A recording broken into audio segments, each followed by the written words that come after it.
tonight. Reneging on the Iran deal, the No Platform movement, and the staggering ambitions of Ai Weiwei.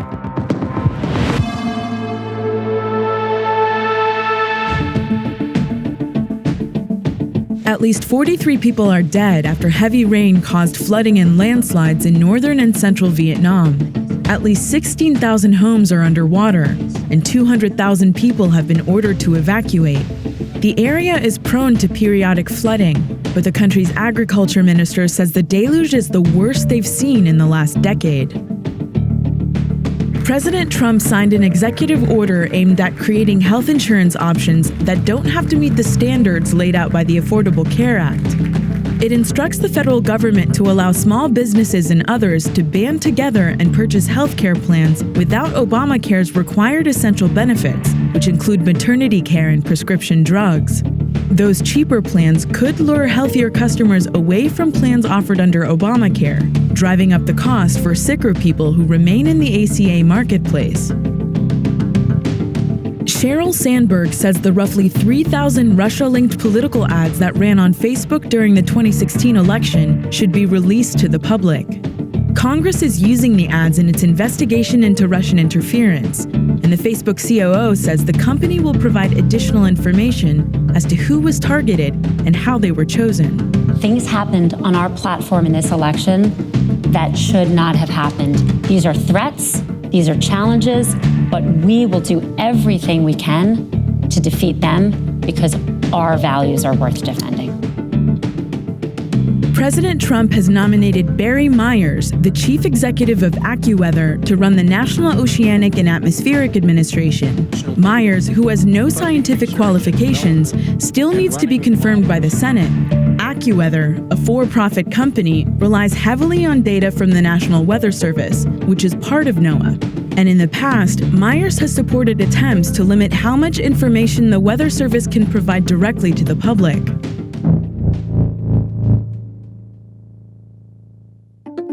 The Iran deal was one of the worst and most one-sided transactions the United States has ever entered into. My number one priority is to dismantle the disastrous deal with Iran. One of the worst deals I've ever seen. Never, ever, ever in my life have I seen any transaction so incompetently negotiated as our deal with Iran.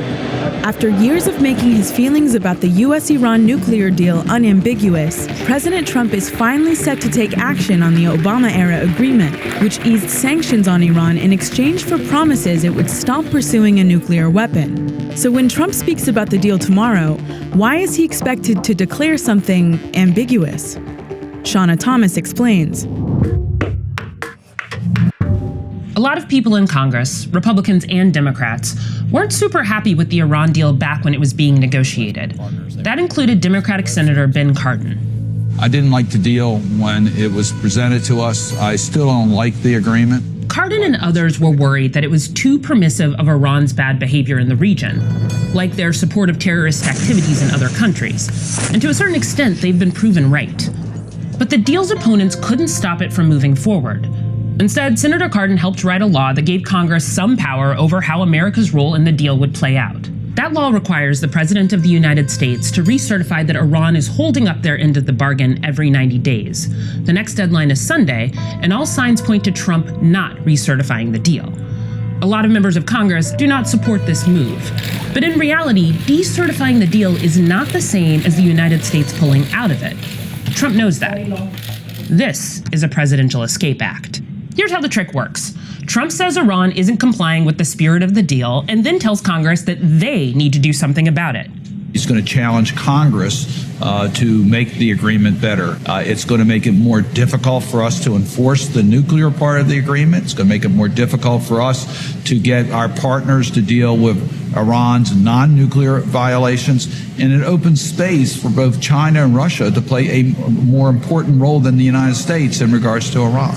The thing is, if Trump is so eager to reimpose sanctions on Iran, he could actually do it himself, right now, with an executive order and without Congress's input.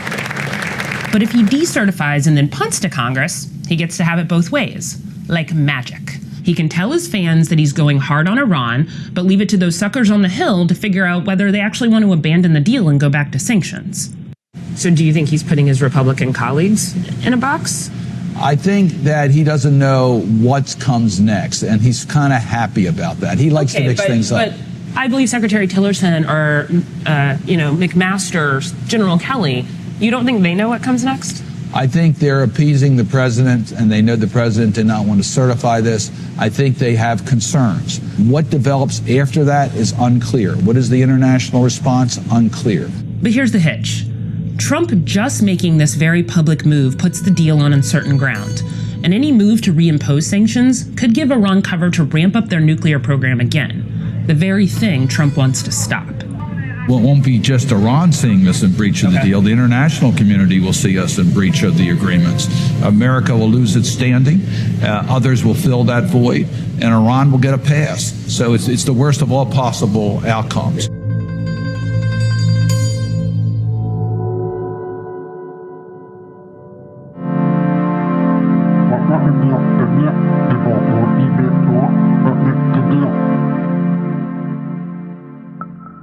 Last night, Charles Murray, the author of The Bell Curve, spoke at the University of Michigan.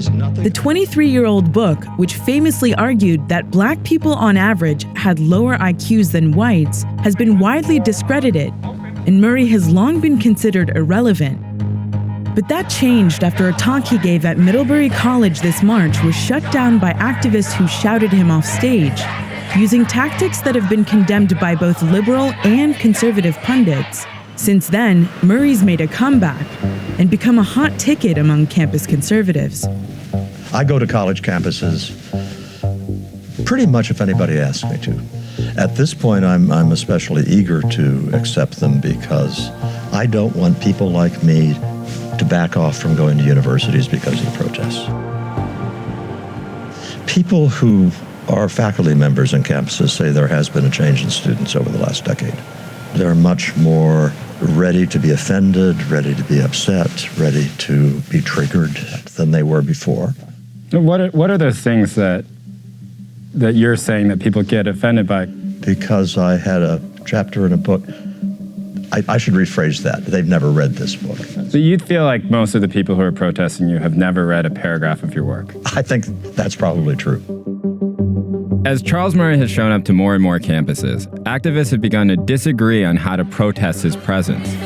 Some believe that he should be able to speak and be refuted in public, but a growing number have been using a tactic called no platforming, where the speaker is shouted down and driven off stage.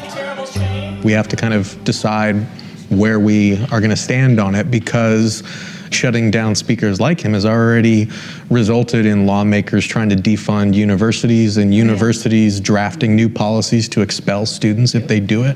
Maximilian Alvarez is a graduate student in comparative literature and one of the co-founders of the Ann Arbor chapter of the Campus Anti-Fascist Network, mostly made up of professors and graduate students.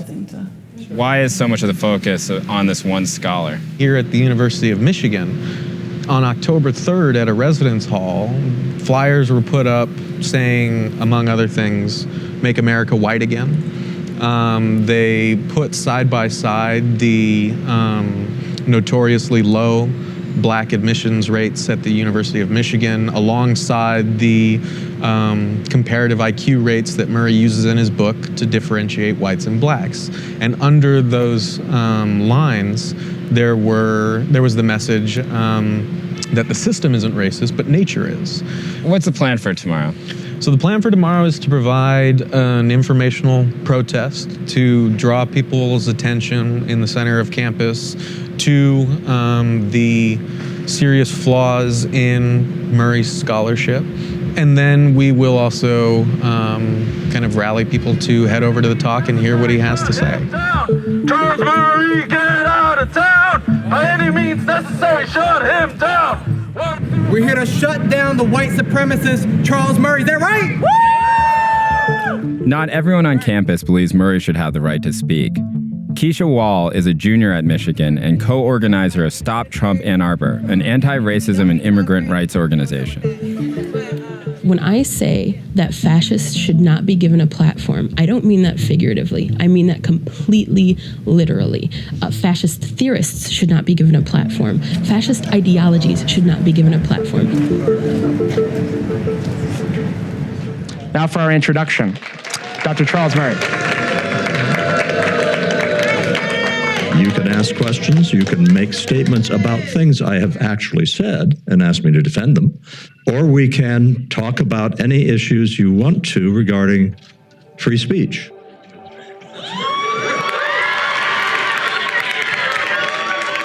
Attention, ladies and gentlemen. I stand before you today as a student. I'm a child of Iranian immigrants. No, not excuse me. You guys have been talking the whole time. Are you fucking kidding me? I want to hear the guy speak, for God's sake. He can't just speak, for God's sake. Oh, God.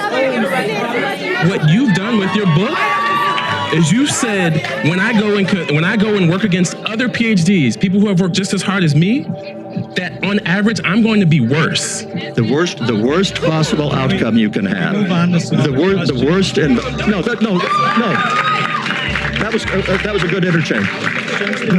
Because you use that Harvard degree, you use all that education to talk shit about people. And now, it's despicable. No justice!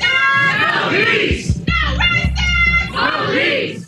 If you're shut down tonight, if students come and shout you down, like what's your response going to be? I will show up at the next campus that has invited me, and I'll try to do the same thing again. It's really important. Don't let the bastards keep you from doing something that is not only okay, but laudable.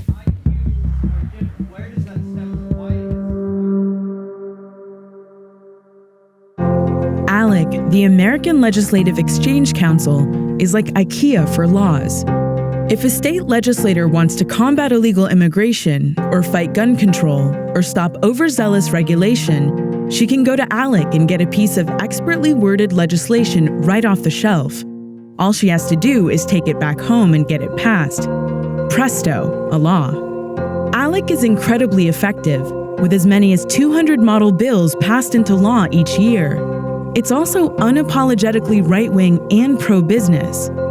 Since its founding more than 40 years ago, ALEC has been funded by dues and sponsorships from corporations including AT&T, R.J. Reynolds Tobacco, and the Koch brothers, who will host Vice President Mike Pence as the guest of honor at a Manhattan retreat tomorrow. Progressives have decided that it's time for them to have their own flat pack policy shop too, and they gathered in Washington this week to figure out how to build it. You are defining what it means to resist. You are, in fact, ground zero for the resistance. In many ways, the states have been where we have been able to get some wins. As President Obama's former liaison to the states, Nick Rathode saw firsthand how Republicans dominate America's legislatures. In a moment when 20 babies are gunned down in this country, and you can't get simple background check bills passed, not only in Congress, but across the states, there's something fundamentally wrong. And so we decided in the summer of 2014 to put together the State Innovation Exchange, or SIX, to serve as a permanent infrastructure in the states to build progressive power. SIX is still in its infancy, but it has a $5 million budget, and this week, 500 lawmakers showed up to its annual legislative meeting to talk about topics like resisting Trump from the states. By contrast, ALEC's 2016 budget was $10.3 million, and 2,500 people showed up to its annual conference. So you're talking about the GOP starting this in the 1970s. Democrats are just starting it right now. Yeah. So can you even catch up to them at this point? It is starting from way behind, and it is definitely a David versus Goliath situation. You look at the Koch brothers. They announced that they were going to spend close to $1 billion this last election cycle. I bet 90% of that money went into the states. Wisconsin State Representative Chris Taylor was one of the Democrats at the SIX conference, but she's been going to ALEC meetings for years to learn from the other side. They've been building this machine for 45 years. We don't even have a way to communicate a message. It's the state legislators and the private interests at ALEC. It's the corporations and the right-wing think tanks. So together, they basically sit in a room, craft policies, get the policies passed through these task force and push them out to the states. And state legislators are like the little soldiers. They take their orders, they go back to their states, they try to pass policy. That's part of why ALEC's been so successful. clear policies, clear strategies, and clear marching orders. Nick knows this, but that's not his vision for Six. When the Koch brothers do their conference, they pull together all of their friends. They decide 10 organizations they're going to invest in. They each have complementary functions. The left doesn't do that. We're much more inclusive. We want to have multiple ways to engage on an issue. And so I think that can be a gift and a curse. That inclusivity is baked into the ethos of the Democratic Party. But what it looked like in practice at the Six conference was a bunch of Democrats acting like Democrats, airing their grievances about everything in a drafty hotel ballroom. If we do not become America's party and not the perceived party of coastal elites and urban centers, we will continue to lose. We can expect persistent attack on healthcare, on economic security, on health security. What are each of you doing to lead the resistance to folks who don't speak English? So, lots of big problems, but no cohesive strategy or ready-made legislation to take back home and actually solve them.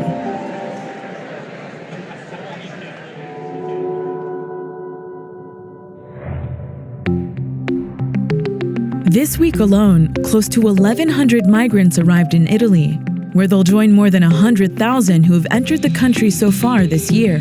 Almost all of them are from Africa, and most of them will end up in Sicily, the birthplace of the infamous Cosa Nostra crime syndicate. But the Mafia is now sharing territory with the Black Axe, a Nigerian gang that slipped in amongst earlier waves of migrants and established a lucrative drug smuggling and human trafficking network. And many of the new arrivals, without job prospects or means of survival, will fall under the Black Axe's control. Ballarò Market is a traditional Mafia stronghold in the centre of Palermo. It was here in 2015 that members of the Black Axe attempted to recruit and then murder a young migrant called Don Emeka. They take bottle and block my head, and use axe and cut me here with this place and this place, and in my face and my ear. What kind of things did they want you to do? To join them and oppress people, fighting and problem, crime, some kind of crime, stealing, something like that. I don't do that kind of life, so that's why I'm scared from them. The assault on Emeka was a catalyst for Sicilian police to launch an investigation into the Black Axe. Emeka's testimony was central to building their case. The Italian authorities arrested 24 alleged gang members, whose trial begins in the next 2 weeks. Prosecutors are using anti-mafia laws for the first time in Italy's history to convict a foreign mob. What made you want to testify against the Black Axe? If I don't go there and testify, they're going to do another person.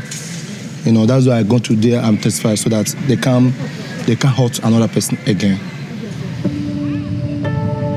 Emeka, like thousands of other economic migrants from Africa, arrive in Sicily hoping for better job prospects and security, but it often doesn't materialise. The majority of arrivals are not eligible for asylum and often end up living in makeshift camps, like this one outside of Palermo, trying to pick up temporary farm work for less than $17 a day. You want to have a proper job, you want to work legally. Exactly. Even though it's maybe more money sometimes, or... More money is not important when it is illegal to work that kind of work, so I hate it. I hate it in my life. I don't like illegal work at all. With few options to make a living, migrants are an easy target for Black Axe recruiters. And those who do get sucked in and are forced to become drug runners or sex workers live in fear of reprisals or deportation. Sembrerebbe quella nigeriana più violenta. È violenta nei confronti delle ragazze soprattutto perché le costringe a prostituirsi, è violenta nei confronti delle ragazze che vogliono uscire fuori.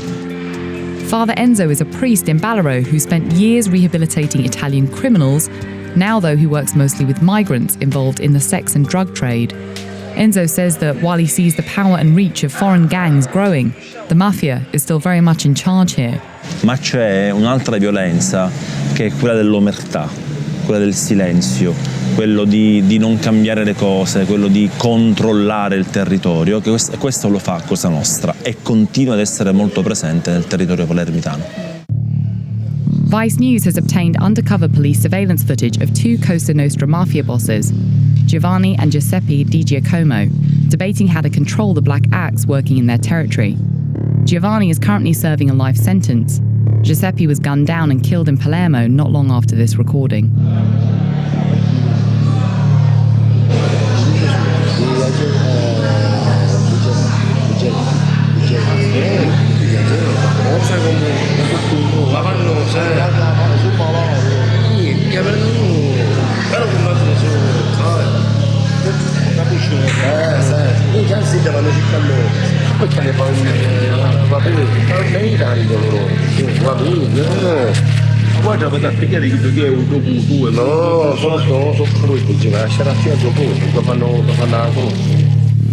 For now, the Mafia is maintaining its dominance over the Black Axe by controlling the territory and supply chain around Ballarò, forcing the gang to rent brothel space and sell drugs for them. It's a lucrative arrangement that Italian police are still investigating. So we're driving through the streets of Palermo with an undercover cop. He's going to be taking us to the areas where the Black Axe and where the Mafia both operate. Vedo un aumento di loro come persone, sì, stiamo cercando sempre più di conoscerli. Un po' come è successo con la mafia negli anni '80 quando si conosceva poco. I mean, how dangerous is it for you to be driving the streets, showing us around? Devo dire che con i nigeriani avverto più pericolo rispetto che con i siciliani, perché hanno una percezione del valore della vita molto inferiore rispetto agli italiani. Guarda. Drug deals like this one we witnessed are the norm in this gang dynamic. The new recruits of the Black Axe selling in an area controlled by the Mafia. Benjamin, which is not his real name, was one of those recruits, selling drugs for the Black Axe. He saw firsthand the relationship between the Mafia and his bosses. Something that will bring those two groups together is when they have something about drugs between them, or you get shop in that area. You have to pay tax. You have to pay the Mafia, yes, basically? You have to pay every week. They have to come and collect their money, and they get a special money for every month. If you don't pay, they have nothing to do with you, but by the end of the day, you see your shop empty.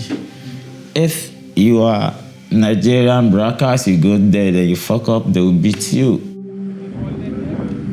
Italian police have started working with Nigerian authorities to crack down on the Black Axe in Sicily. But the migrant crisis isn't going away, and the Black Axe and Mafia continue to have a steady supply of vulnerable people they can exploit. The reason why I involved myself in drugs is because I was not having a job. I was living on the road, and I was working with those who used to do drugs there. It's not a lot of money, but I was able to live as a normal person.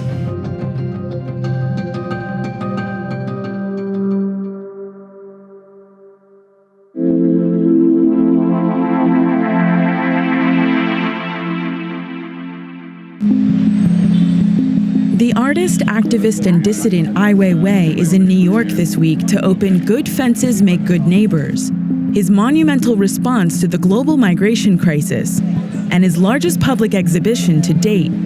The 300 works were installed across New York City to coincide with the release of his film, Human Flow, which documents the mass displacement of people around the world. Soroush Alvi met him on opening day in Central Park. So you lived in New York in the 80s for over 10 years, I think. How's it feeling to be back? Very mixed feeling. New York City is like a big machine, you know, but it has a lot of parts. It's the most powerful, fortunate people are here, and the most unfortunate migrants, new migrants come to here.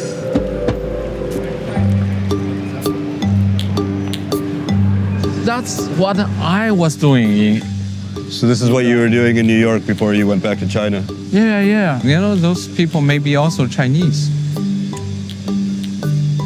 说中文吗？你知道我吗？我知道，这是我的活啊！你站起来，我坐这一下。但你听说过我吧？我怎么不知道你？啊？我怎么不知道你？在你这上面涂一涂没事吧？没事。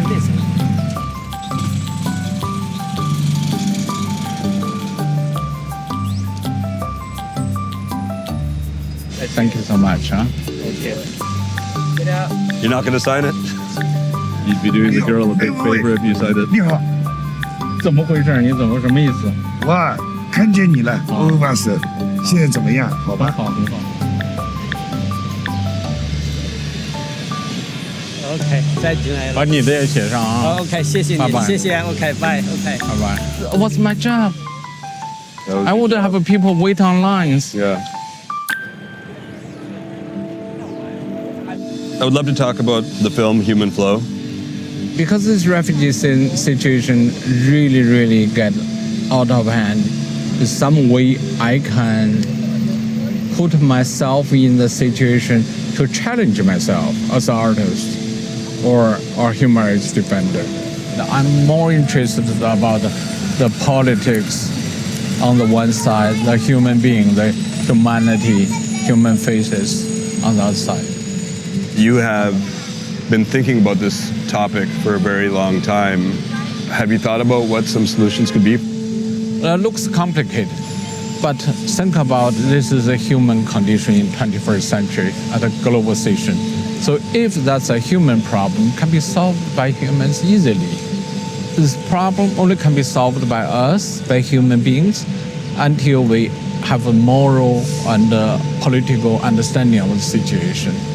I mean, if we don't ask those questions, we take our so-called liberty or democracy as granted, we'll end up in tragedy, that's for sure.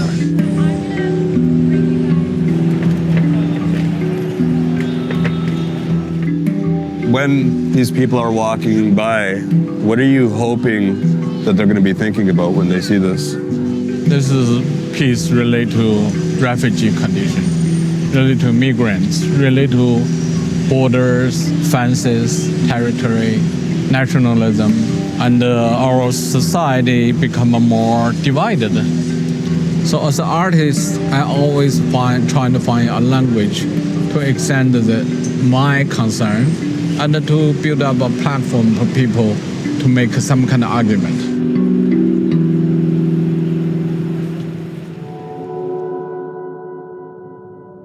That's Vice News Tonight for Thursday, October 12th. Tune in tomorrow night for the award-winning documentary series, Vice. Why were you arrested?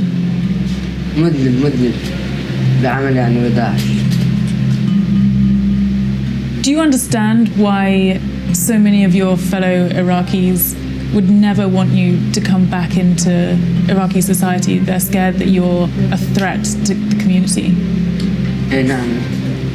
ندمر العراق من تويتر داعش ما كل شيء ما خسروا يا زين